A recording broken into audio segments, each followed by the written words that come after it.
the Champions League final last season against Manchester City. That was the last season. same group of players. It's not the same group of players. Benzema that's informed this season and Vinicius Junior. It doesn't matter. You can't It doesn't matter. No, we are talking about Benzema. Let's talk about Madrid. Let's talk about Madrid. Now, Getafe in the La Liga, I mean, they were leading.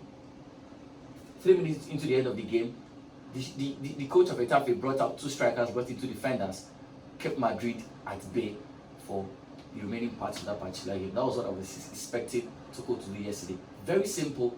Bring in, you had a Chalobah on the bench, bring him in, and then give some more bodies in the midfield, probably, bring Chalobah as a defender, and then put, what's his name, Chris James at the wing back position, and then push Loftus-Cheek to the midfield. Enough bodies there, neutralize the midfield and the attack, and then he had just 10 minutes to do that, and he let that up. So clearly, I think he had it all wrong, and there are times where you have to play dirty. Right now, Flo, no intent to stay in this game a lot more. But Chelsea and Thomas Tuchel very clearly have got to learn from last night. For you, what were the lessons? Clearly, the very fine margins he has to improve on if we have games like this come up in the nearby future.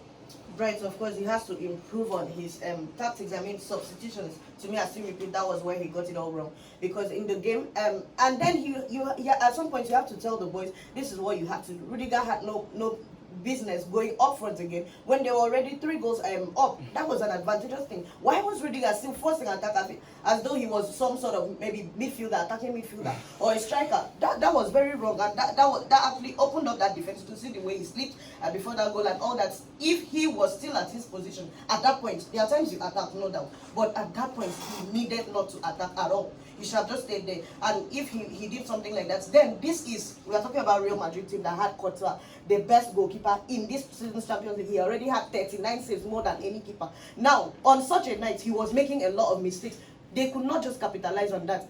And Havertz had to miss that opportunity. Same as Pulisic. The strikers need to do it more bright. They just need to do it. Aside from that particular game reminded me of France when they played Denmark at the Euros. So when France celebrated when Pogba scored that fantastic goal, they celebrated before the game was over.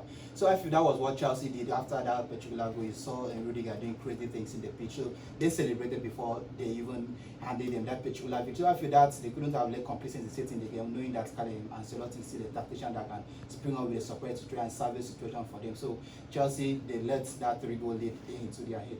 Now let's take a listen to the man we've talked about, countless times this afternoon. Here's Carlo Ancelotti talking at the end of that particular encounter at the Estadio San Bernabeu last night. Carlo.